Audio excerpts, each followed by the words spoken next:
Welcome to the Billion Finds channel. I'm glad to be here today. I got a special guest. I told you season 2 is Uncommon Journeys, and I'm starting off with a very special one. I like to call him the mayor of Memphis. and and another good thing is he's my cousin, y'all. Kelcey Johnson. Hey, good morning. He is currently the executive director at the Hospitality Hub, very innovative homeless facility, and I'm sure he'll tell you a little bit about it. But I'm gonna save a lot of my chatter for him. So, Hey, what's up, Kels? you got it, man. Good morning. Good to see you, bro. Love you. Good to see you No here. doubt, no doubt. Glad to be asked to be on your show. Yeah. So, family, just so you know, season 2, we're gonna be talking to uncommon people that have uncommon journeys. And we'll basically have 3 key points, and that'll be faith, love, and journey. And without any further ado, we're gonna get started. I'm gonna start off with a little icebreaker. Okay. So, Kelcey, what's a fun fact or a little quirky thing that most people don't know about you? Something that you do, or something that brings you joy, or just something funny. Wow. There's so many things about me that people don't know. I do a couple of things. Most of my life, I've owned some type of business. You know, my business that got me to be the person who I am today, I believe. My business partner was my little brother, Vincent. And we had the best snow shoveling business in North St. Louis County. Snow shoveling business. That's right. What age was that? I was probably 6th or 7th grade, so he was either 3rd or 4th. So I had to be in 7th grade, so I would put him in the 5th grade. Wow. And when we started that business, and we would watch the news and see if school was going to be shut down, And so my mom went and bought me and him some snow shovels. She bought my brother Boo a snow shovel too, but he's too lazy. He wasn't going to do that. So, on snow day, he's sleeping in. And so we would get up before all of our friends, and she would make sure we out of the house. It's still dark outside. And we would go, and if we see somebody got their car running, we'd knock on the door. Hey, can we shovel your walk for you? And we charge $5. And so people would tip us, that kind of thing. And after the first 2 or 3 snows after we started this business, we had people tell us, hey, don't knock on my door. Just start shoveling the walk. And then we had people to tell us, hey, go ahead and knock on the door. I'm going to give you my keys. Vincent is in the 5th grade. And they give him the keys to the car, and we start their car and turn the heat on and all, and the defrosters on and all that kind of stuff. And so when they come out of the house, the car is warm, the walk is shoveled, and they'd give us our $5 plus tip or whatever. And so a bunch of my friends wanted to start doing it too, but we were hustlers. And so we would have 10 driveways shoveled before they ever even get out of bed, Okay, that's definitely a fun fact. I didn't even know that one. Right. We've been talking a lot for a lot of years, and I never knew that. Oh yeah, that was our hustle, shoveling snow. All right, so that's a good one. I like that one. All right, Big Kels, you always full of surprises. All right. So let's talk faith. How is faith a factor in your life as far as foundation? Wow, it is at the foundation. You grow up in a household where your mom's a Christian and your dad is some kind of Christian. He's a church goer because my grandfather pastored for 40 some odd years, and my father's oldest brother, who's also his mentor and was his best friend, was a presiding elder for the Christian Methodist Episcopal Church. We call them CME Church.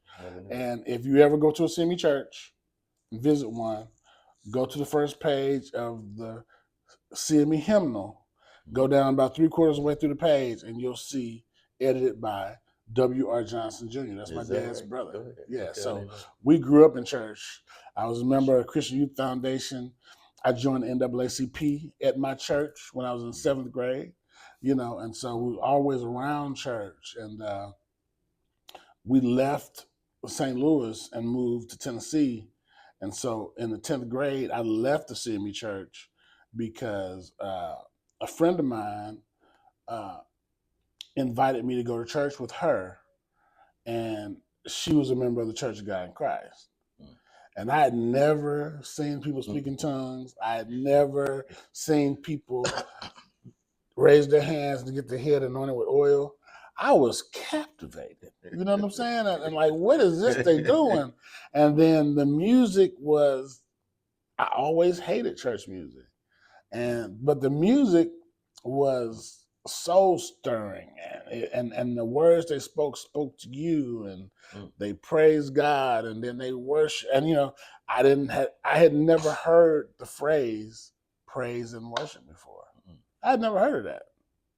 Okay. I had never heard of that. That's surprising. I'm telling you. And so that put me on a trajectory.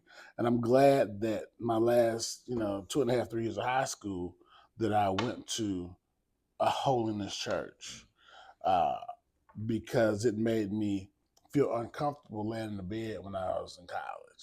And it made me feel uncomfortable laying in the bed when I was in the military, and that kind of thing. And so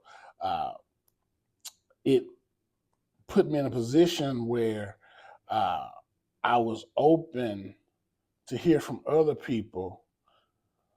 I'm not going to say other people, I'm going to say other Christians about what their faith tradition is, and a thing I call your personal theology. Because we can both be Christians, but have very different personal theologies. You know what I'm saying? And so in my life, I tell everybody, I came to this company that I'm at now. They had 2 full-time employees. They hired me to be a part-time employee, but I'm a grant writer, proposal writer, so I was able to start raising money immediately. So they made me full-time, and now I'm executive director here with 73 employees. Wow. And so I work with a diverse group of people, and my clients are a diverse group of people, and they are the most brutally poor people that you're going to run into. And I really believe that time leaving such a conservative black church and then going to a evangelical holiness, believing in miracles type of church opened me up, because I know people in the CME church who are sincere, God loving, Jesus freaks who are going to heaven, and I know people in Church of God in Christ who are God-fearing, God-loving Jesus freaks that are going, and they don't believe the same things in many ways, and but they both have a love for people. They both have a love for God, and so my church tradition put me, my personal theology put me in a position to always be a student. I'm a great teacher, but I'm a lifelong student of uh, of Christianity, of religion, of people, of psychology, of history. I don't know it all. One of my best friends, he was preaching one Sunday. I'll never forget it. He said, "There's nothing more dangerous than someone who thinks they've got God figured out." Right. He said, "There's nothing more dangerous than that, because if you have gotten into the mind of God and you understand Him fully, you have no use for humans." And humans are so flawed that only you're going to heaven, obviously, because you got God figured out. Right. See, that's a dangerous thing. And so I know that I don't have God figured out. I don't have the Bible figured out. I don't have the things of God figured out. I don't have people figured out. I don't have myself figured out. And so I need to be a student of all these things. And I want to be an A student of all these things. Okay, so now that you say that, do you have, and we're gonna move off of faith after this. Go. But now that you say that, do you still have a daily routine that you do, something that's faith-based that you do on a daily basis that guides your journey? I'm gonna say yes. My goal is that I seek God every day, leading that seeking with thanksgiving. I'm thankful. I'm grateful. Uh, I quote a lot of preachers, not whole old sermons in my head. And this person said, bitterness cannot live in the heart of the grateful. True. Bitterness cannot live in the heart of the grateful. And so it's easy to see people who have that 10,000 square foot house, and they driving a Cybertruck, and their wife driving a Mercedes and a Lamborghini, and be like, man, had I done this instead of went to nonprofit, I could have had the same things too. But I there may have been a time where I would feel that way, but I don't know when it was. Me, I'm very grateful for the things I have and for where God has brought me. I'm thankful for every victory. And I'm thankful for the lessons I've learned in my defeats and the things that I've messed up. I tell everybody, everything that's wrong about me is because of me. Because I'm one of the worst people I know. You know what I'm saying? You know, you know, and so my parents did an awesome job, and the things that they taught me should have made me set for life, but I didn't listen to them about everything, you know, because which you don't know, you got gray hair. What am I listening to you for? You know, and so yeah, so that's kind of where I am with that. Okay. I don't know if I answered the question. You did. So you wake up grateful. I wake grateful, and so I didn't finish that. So being thankful, having gratitude, and then I seek God for a few things. One is give me ideas, inspiration, and innovation so that I can help myself and all the people that you send my way. Because, you know, as the scripture says, we're all members of one body with different administrations. Definitely. And so God is going to send people to me that my gifts that he's given me are going to be valuable for this person. Right. I like that. You know? I like that. Mm-hmm. All right, so let's talk a little bit about love. You know, folk out here, we need to turn it up a little bit. Okay. So, love. Uh-huh. I'm just going to throw it out there because I just want to see what you're going to say. I'm not even going to guide you and I have questions. Okay. But I just want to see what you're going to say because you always come with something that I don't even expect. Gotcha. So, love. Now, it can be family. It can be relationship. Okay. It can be history. Okay. Whatever you want to say to the people about love. Oh, there's no question. Oh, yeah, you didn't have a particular question. No. But you just want me to speak on the word love? So in your journey, okay, how has love, what does love look like in your journey? It can be about your relationship, you're newly married. Mm-hmm. It can be about past relationship. It can be about family. Mm-hmm. Okay. Well, people nosy, Kelcey. They're nosy.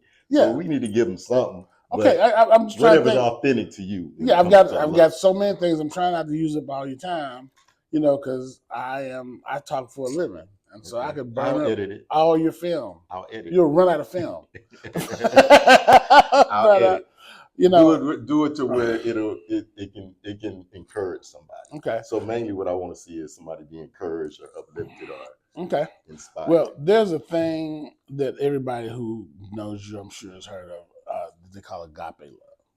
That's an unconditional love that doesn't come with judgment and malice and revenge and all that kind of stuff, right? I don't have that for nobody. Go ahead. Because I'm not the Lord. And so hold on. So did you just say you don't have agape for nobody? Nobody. Okay. See, I told you was gonna say something I don't expect. My love is conditional. Because in loving me, there may be some malice. There's definitely gonna be some revenge.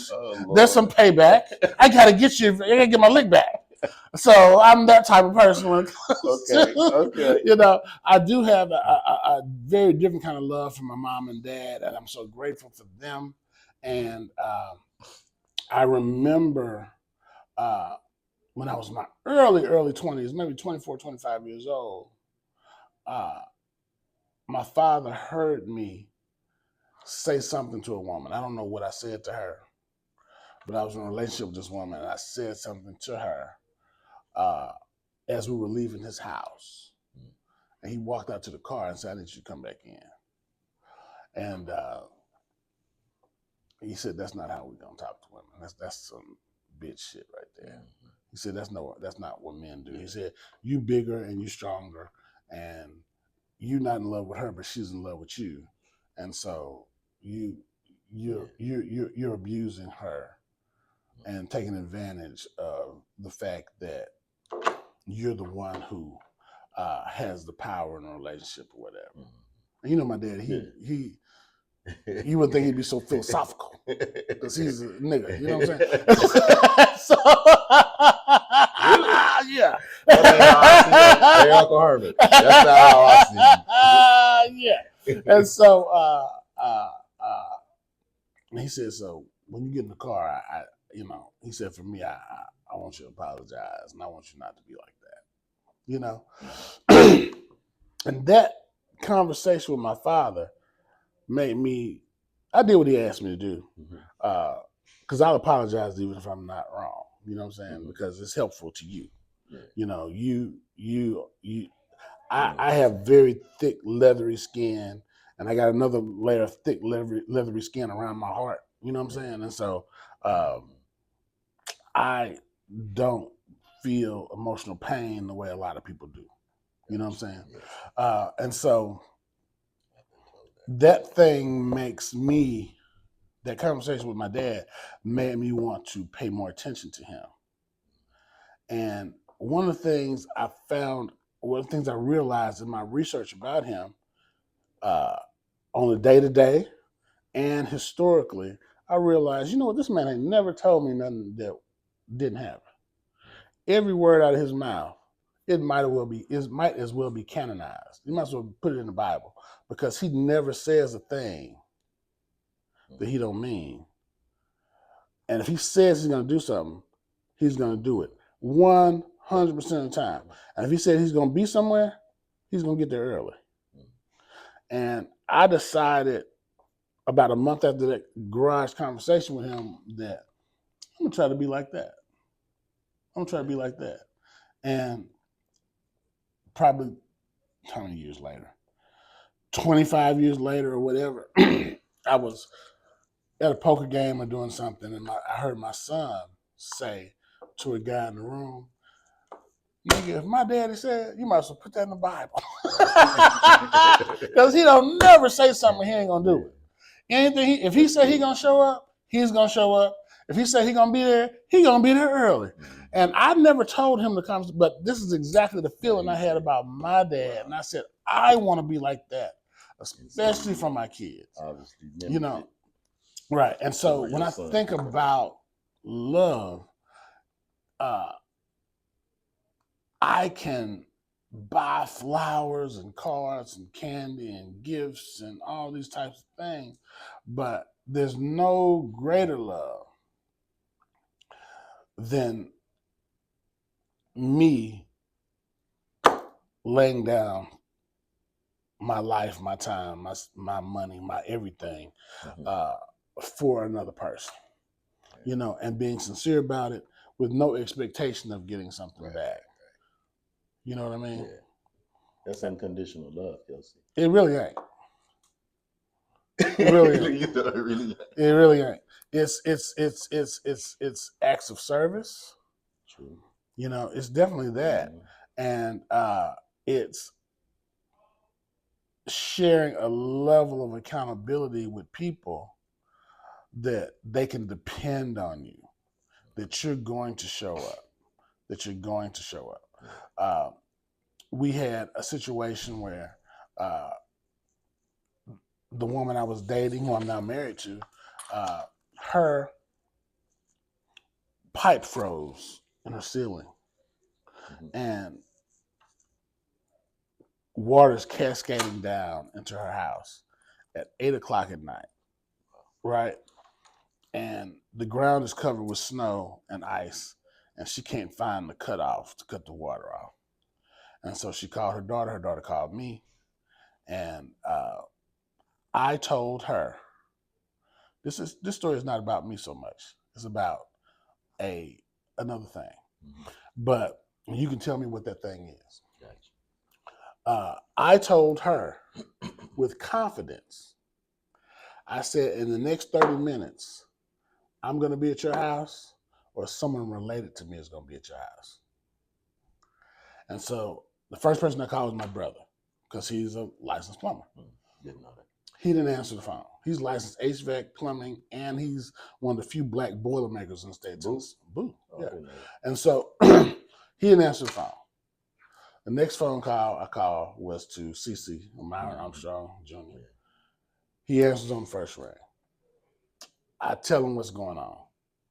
And he said, your wife's mama's house? Yeah, I said, yeah. He said, I know exactly where she stays. He said, I'm actually leaving Douglas. And, CC lives in Bartlett. He said, I can cut right through there. Yeah. Right? And so I'm about to call her back to tell her, hey, my cousin's on his way. And I got another phone call. And got hooked up on the phone call. Then I said, call her and tell her CC on the way. And so I picked up the phone to call her. And she said, yeah, your cousin already came. He cut the water off. And he went in the house. I told him I just need the water cut off. And he said, let me see what the break is. Let me see if I can fix it. Mm-hmm. And so he went up there and looked at it, and it needed a part. He said, I might have that part in my truck. So he went to his truck. He found it didn't fit. He said, I can't, it's getting too close to 9 o'clock. I can get that part tonight. He said, I can come back. So she said, no, I'm just going to just leave the part you got, or just let me take a picture of it. I'll give it to the landlord. That's his job to fix. That ain't your job. Mm-hmm. The thing I told her and told my wife, my today wife, is that there's a circle of us who are the grandchildren of Sydney and Mady, and we haven't made a pact. We haven't shook on it. I said, but you'll feel it if you're around us. We go out of our way not to say no to each other. If one of them dudes call me about something, I'm on my way. If I can make a phone call for them, I said, it's almost never, ever, ever money. It's almost never money. But it's, I need this, I need that. Can you be here? Can you come here? We're going to show up for each other. And we do it all the time and consistently. I have not had a situation where I call on Eric or Billy Jr. or Sydney or Cece or William, or, they're going to show up for you every time. And I can't be the one that don't show up. I said, so it's and is that love? I think it is. I think it's love. That's the type of love I have for people in my life. I'm going to show up for you. I'm going to be accountable to you. I'm going to follow through on things I said I'm going to do. If I see you have a need, even though you don't even ask for help, if I can make a phone call, if I can pay for this, pay for that, your child come to me with something, your child come to me with anybody, ask anybody, your child come to me with a good report card, I'm going to my pocket. True. Your child running track, your child in the band, I want to participate too. Let me pay for part of it. You know what I mean? Because, and I might not even know your child's name. You know what I'm saying? Because I'm horrible in that way. I'm a horrible person in that way. I don't know your child's name.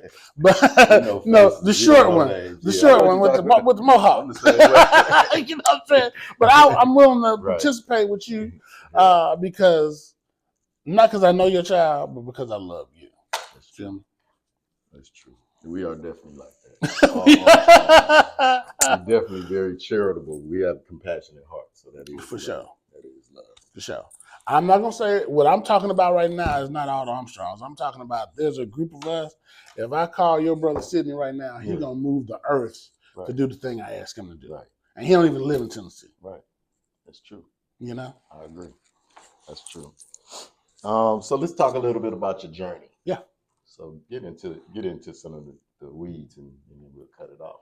Okay. But, so I know right now, currently you are the executive director here at the Hospitality Hub, which we're at right now. Yeah. And I know just based on me being around you for quite a while, I thought you did. I have some stuff in my head, different things that you've done throughout the years. Uh-huh. So I know you've done a number of different things. You kind of Yes. remind me of my brother Sidney. Right. Then done a lot of different Yeah, businesses some and of jobs and things everything. like that. Yeah. So you've done a lot of different things. But can you I don't know, just really want to encourage the people that are I think right now a lot of people are in transition phases in their Yeah. lives. Yeah. And the people that I'm choosing actually to talk to, and I Right. led off with you Right. for a reason. And because there are a lot of people out there right now that are in dead end jobs, or they're doing something that they don't enjoy, that they don't love. And I want people to be encouraged to transition or make a switch or make a change and have courage, because they hear stories and the journey that you've been on. Maybe Right. you didn't plan it, but No. you've been through different things, like starting out like the snow plowing job in the 7th grade, shoveling, we have a plow, turning on cars and all that kind of stuff. But right. and then I heard you play poker when you was a teen too. Really? So you didn't done like a lot of stuff that I've been learning lately. I started playing poker in 7th grade. See, who plays poker in the 7th grade? Like, come on. So that I know you done contracting. Yeah. I mean, I know the main part I knew you about initially was it's kind of like a pastor and different things like that. Right. So that's how we really connected years ago. I forgot about through that. Church. I don't know if you remember this. Yeah. That I think we was out here. This when I was formerly married. Yeah. And we came out here, and it seemed like every time we came, we done something. Right. Something dealing with a church. And we went to a juvenile facility and spoke to these young ladies one night. Right. So you've done a lot of number of different things. This is not a skit. This is not planned. I really forgot that I used to do chaplaincy. I didn't forget I used to do chaplaincy at juvenile court, but I remember Billy Jr. was in town, and I had been to Kansas City and spent time with you, and I knew kind of what your personal theology was, and didn't know the powerful story and testimony that your first wife had. But I asked you if you would come and do chaplaincy that night and have your wife speak to a group of girls. Off the fly. And you come pray with them. And this is not a skit. I am not kidding me. If you look out the window, that's the building I took you to. That's the right there. That's the facility Get that out of here. I kid you not. That's it right there. We're sitting here across the street from the building that he did not plan this, but that's it right there. I always remember that. And I didn't realize you were We entered in through the other side. Had you seen the other side, you might have recognized it. But that's the back door. We entered in through the front door. That is crazy. I just always remember when we came out here. And it was that night. It wasn't like you told us a month in advance. It was just we was there. Hey, come over here and come talk to the youth. Yeah, exactly.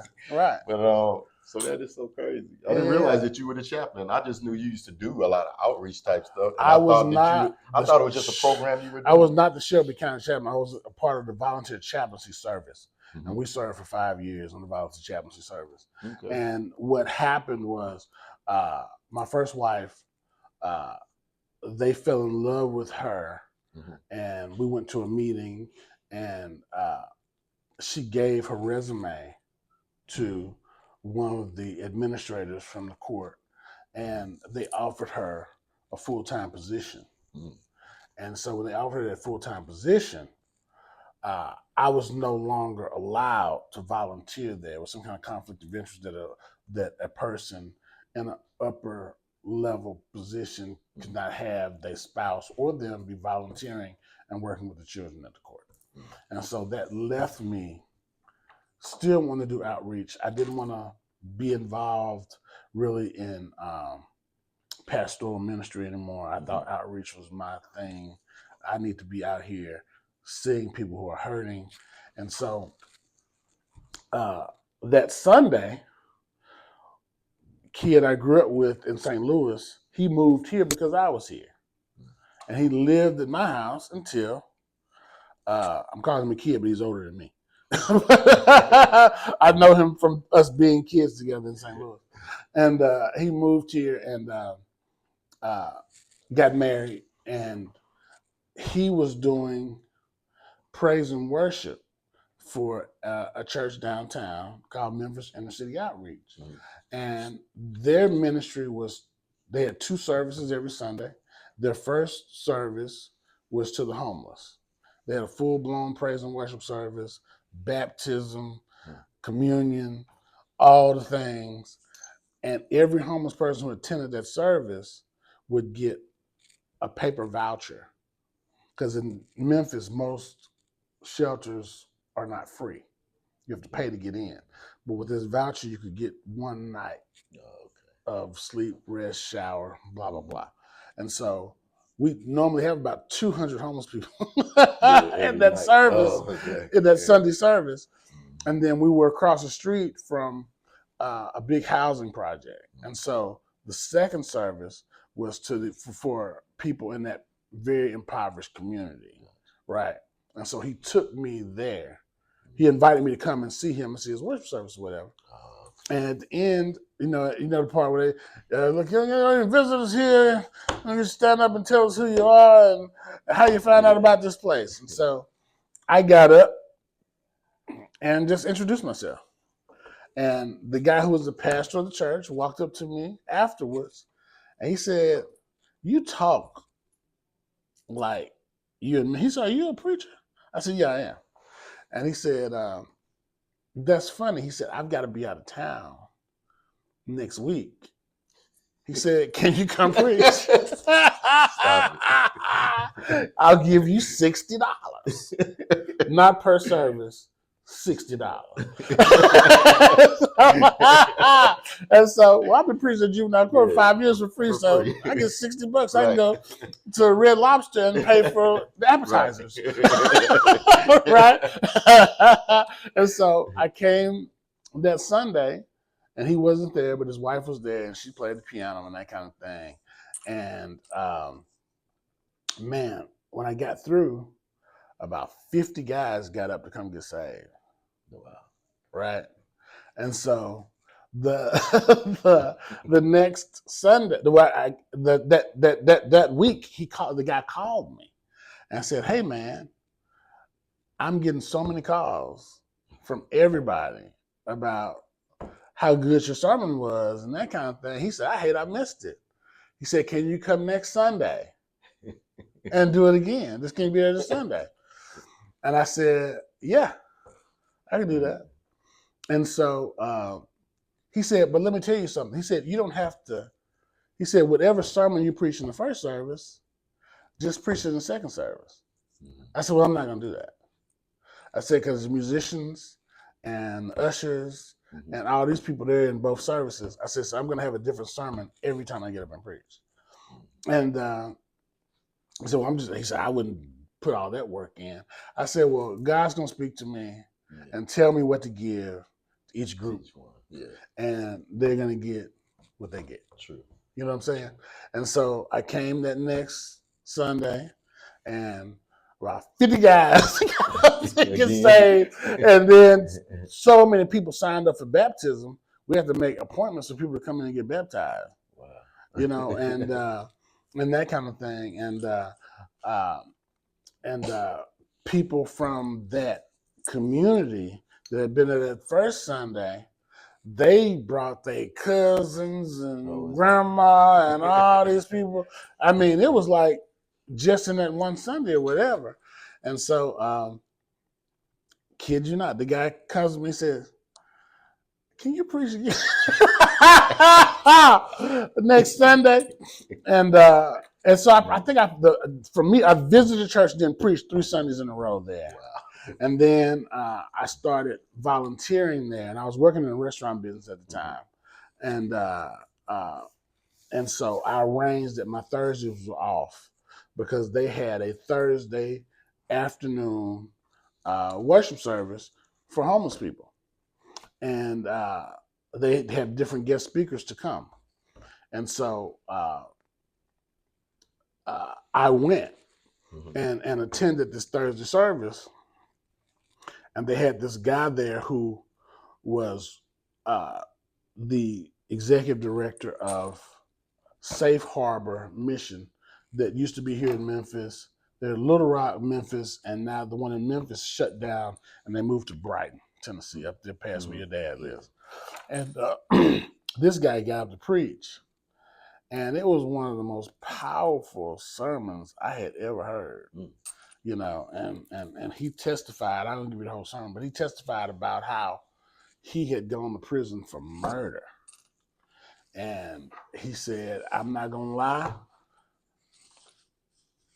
They gave me life and I deserved life." He said, "They should never let me out." He said, "Because I did murder that guy." He said, "But that guy was trying to kill me because I killed a family member of his, and he said I killed a couple of people, you know." And he said that about my third year in prison, this man came and preached and told me, "You got a life sentence." He said, "But your life sentence is not going to be in this prison. Your life sentence is going to be in service to God and not inside these walls." And he said, "This nigga must be crazy. They ain't never let me out of here." He said, "I was a crackhead and a cocaine user and an alcoholic and running women and all kinds. I was doing everything under the sun wrong." He said, "They gave me life for killing this guy, and they was investigating me for some other murders. They dropped those. They got life on me or whatever." And he said, "You know what?" The guy said, "I believe in new beginnings." He said, 8 years, that's all you're doing. Wow. Right?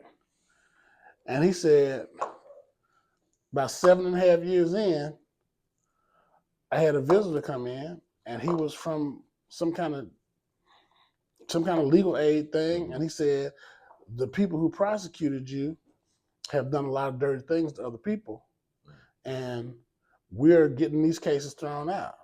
And the guy said, "Yeah, but I'm guilty." He said, "It don't matter." Wow, He said, 7 years and 11 months, they let me out. Wow. Crazy. He said, "I went straight to the crack house and started smoking crack." When he got out? When he got out. Stop. Yeah. So he don't remember what the man told He did. He said, "But now I'm in the street. I'm going to build my empire." Wow. And he said, 2 years later, on my birthday, he said, "I've been on a crack binge and drinking binge and spent all my money and robbed some folks and spent all that money." And he said, "I walked past a big clock and it had today's date."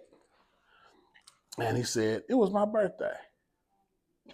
He didn't right? realize it was his birthday. He didn't realize it was, he said, "I was that far gone." Wow. And he said, "So I did my normal routine. I walked down there with the homeless people, got me some coffee, and they didn't have no honey buns. He said, normally they have honey buns."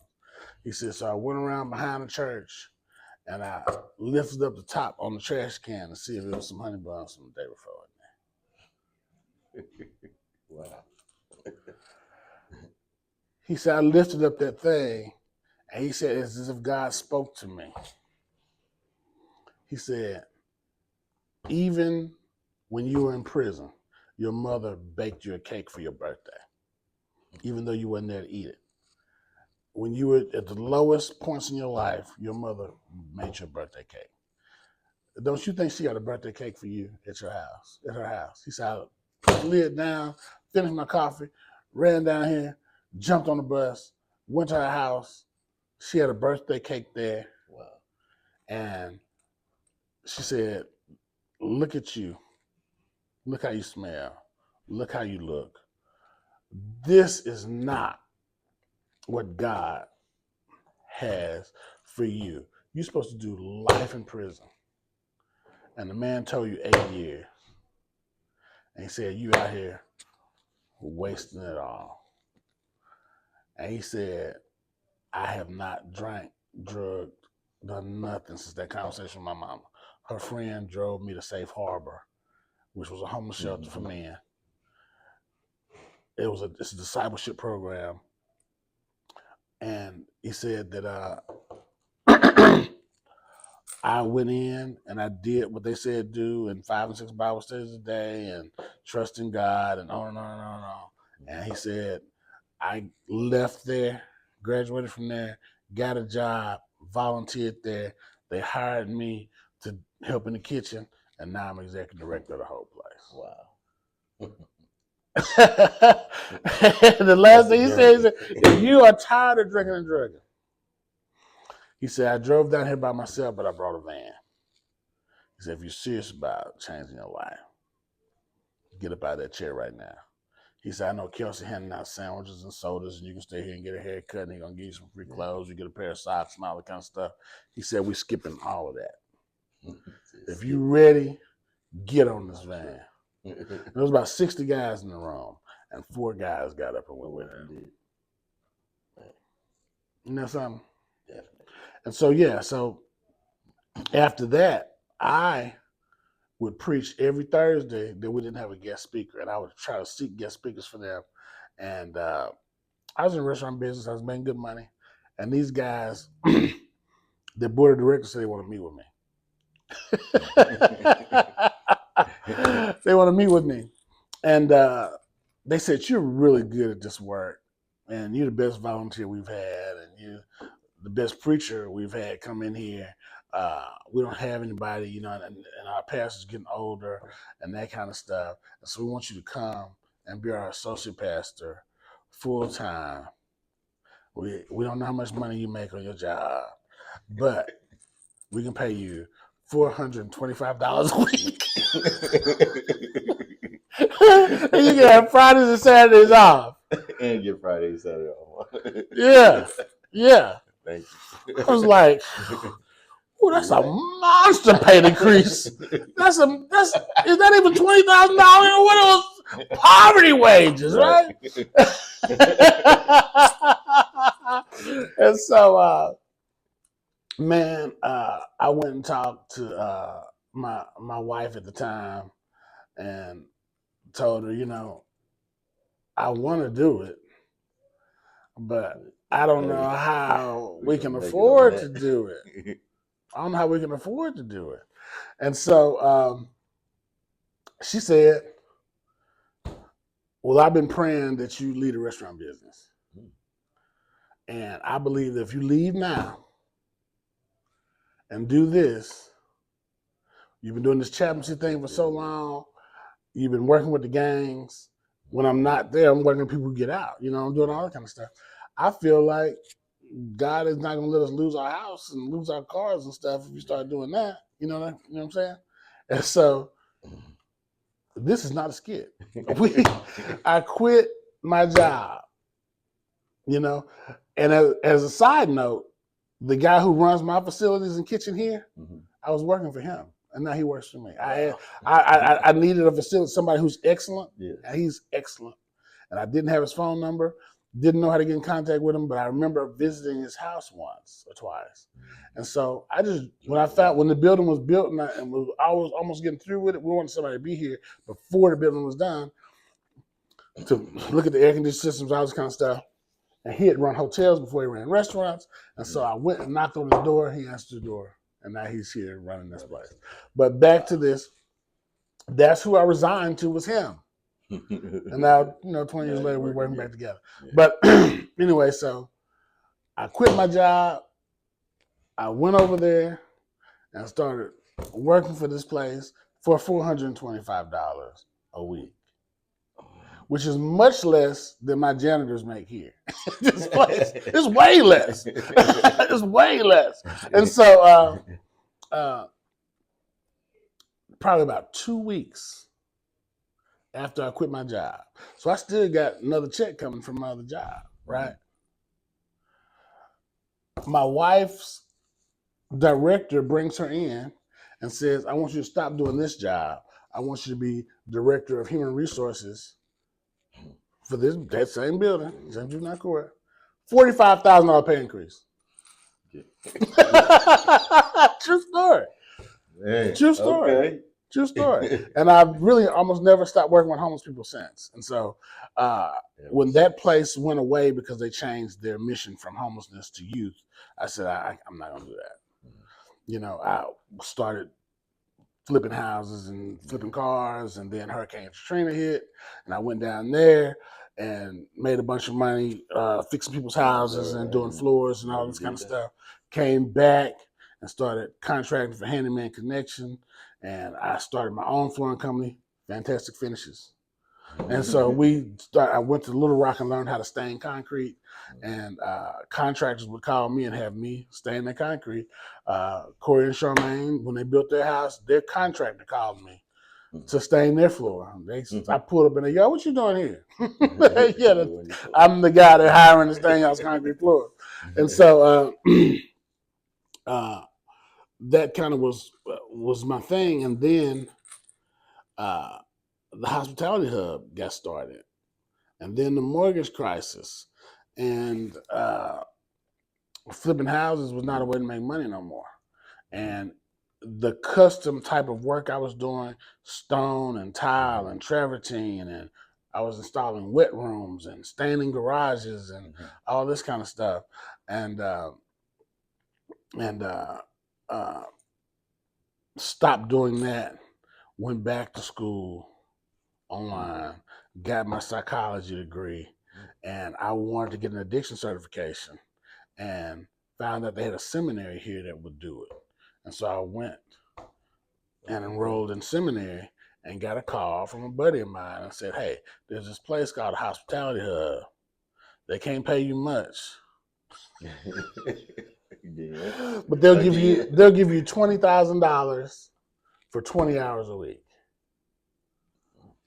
I'm in school and I'm a hustler, and so I'm okay.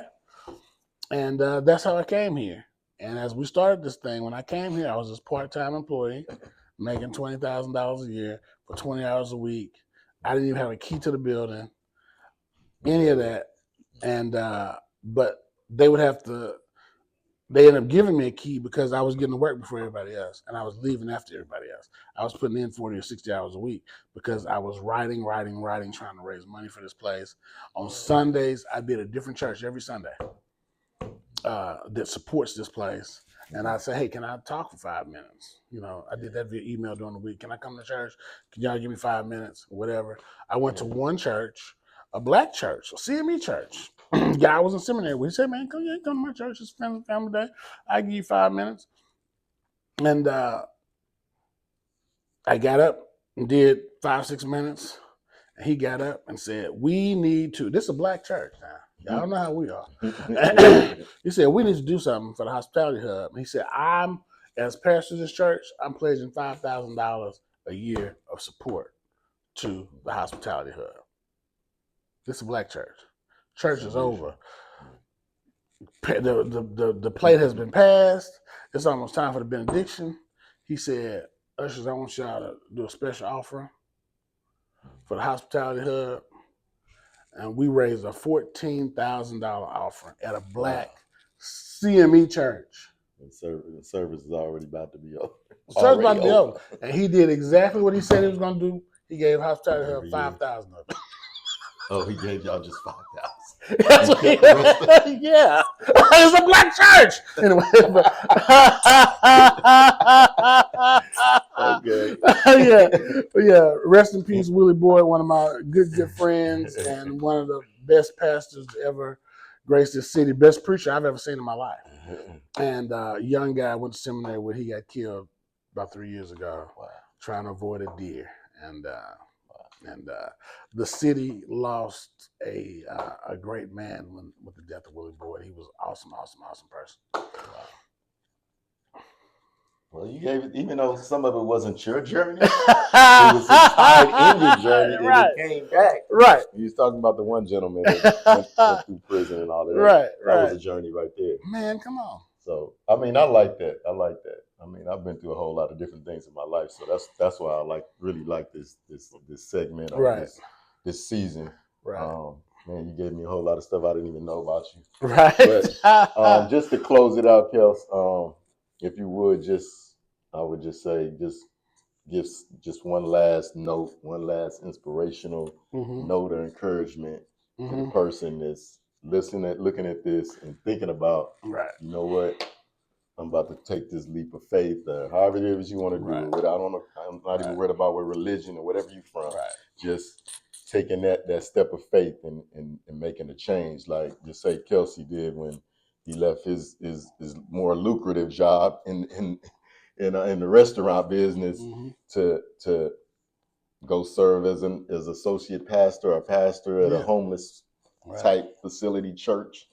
And Mm-hmm. and then look, these many years later, he's an executive director of running 73 employees. They do a lot. Like I'm a part. I mean, I don't work here, but I am a donor as well as my church. We've done a couple of outreach events, and Absolutely. what I understand, they received it well. They did. We had a great time doing it. We're gonna do a lot. Every quarter we're gonna do something. Right. Or at least every 6 months we'll be doing something here. Right. But they're really doing a great thing. And before you make that point though, I just thought about something that like I follow y'all on social media. Y'all got a podcast, you got all that kind of stuff, and something bothered me a little bit, but I wanted to ask you about it. That I've been seeing like on social media that sometimes y'all's getting kind of a little dragged, like they talking bad about you, and I'm like, not the hospitality.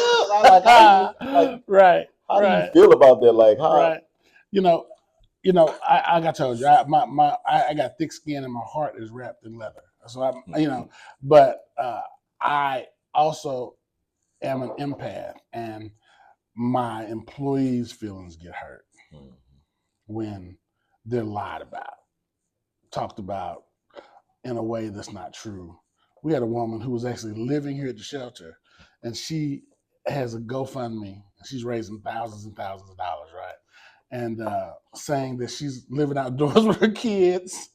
And she filmed herself standing across the street from the hospitality hub, right? Saying, "How tired of help? Let me out here on the street," right? And she put that on the GoFundMe, and she on Facebook Live, and then she goes to McDonald's, and she's at McDonald's begging for food, and people are giving her food, and one person gave her $2,000 on GoFundMe when she's sitting there, and she leaves there and comes here, and she's sleeping here, Wow. But that's her hustle, and so one of the things that I'll never ever forget it. It was over 20 years ago. Most of y'all have heard of the Kings of Comedy, right? And Steve Harvey was the guy, and now by far the most successful of the Kings of Comedy. Well, there was an upstart young comedian who criticized Steve Harvey all the time. All the time. Every time he put a mic in his hand, he dragged Steve Harvey. He called him Uncle Tom and a sellout. He challenged Steve Harvey to a stand-up competition, me against you. And Steve Harvey never would respond to this guy. And Steve Harvey was on a radio show. I never forget, I was sitting in Whitehaven in the drive-thru, and they asked him, "Why are you letting Cat Williams," who nobody knows, because Cat Williams was trying to make his way back then. Of course, he's one of the biggest comics in the world now, but back then he was just dragging Steve Harvey. And Steve Harvey said, "Well, I'm not responding." He said, "Dogs bark at the moon. You ever heard the moon bark back?" And the thing that was the most profound thing he said was, "Dogs bark at park. Dogs don't bark at parked cars. They only park at cars that are moving." He said, "You stop moving, they stop barking." Right. He said, "So as long as y'all barking at me, that means I'm doing what I'm supposed to be doing. I've always got something going on. I could care less about you barking about the hub. We are the premier homeless agency in West Tennessee. Our programs, our design, our culture is something that municipalities are sending their people here to see how we do what we do. People from Los Angeles have been here to look at what we do. Huntsville has been here, and they paid me to come there. Nashville has been here. The governor sent people from his office. The mayor of Nashville sent people from his office. The mayor of Chattanooga sent people from his office. People from all over are coming to see what we do. And so while there are people in Memphis, they're going to bark. It's fine. That means that we're moving, and we don't stop moving. So I can't be concerned about you barking. Amen. All right. You know? I think we'll close it right there. Kel. You know, you said it. I'm gonna let you drop the mic on that one. For sure. I appreciate you having us on, and you want to know more about the work we're doing, hospitalityhub.org. We have 3 active campuses here in the city of Memphis. The major campus here, 590 Washington Avenue. And then we have a young people shelter. These are people who have aged out of foster care. And y'all probably know there's a pipeline in this country from foster care to prison. These kids are turning 18. Foster parent stops getting that money every month. They put the kid out. The kid, next thing you know, is doing time in prison. And so our program is, we jumped in the middle of that to stop that. And we have the most successful YHDP, Youth Housing Development Program, in the entire nation. Other cities that they started this program in, they've shut them down. They've cut their funding. They've done away with it altogether. Memphis, here in Memphis, because of the Hospitality Hub Youth Development Shelter, ours is expanding about tenfold, I think. I'm going to multiply that program. We're going to make it 10 times larger than it is now, because people aging out of foster care is the biggest, fastest growing genre of people who are becoming homeless.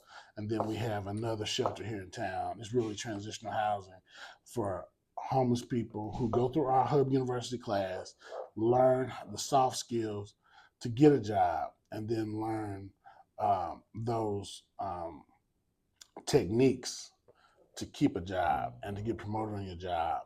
Once we help you get that job, we have 1-bedroom apartments for those people to come and live in. And they save their money, they don't pay rent, it's subsidized. So for people who have experienced homelessness who are now working, and they stay there until we get them their own apartment. And there's a savings program. It's a really super duper dynamic thing that's also about to expand. And then, of course, we have a 120 bed hotel in Nashville that we use to clear the oldest encampment. People have been sleeping in this encampment 40 years.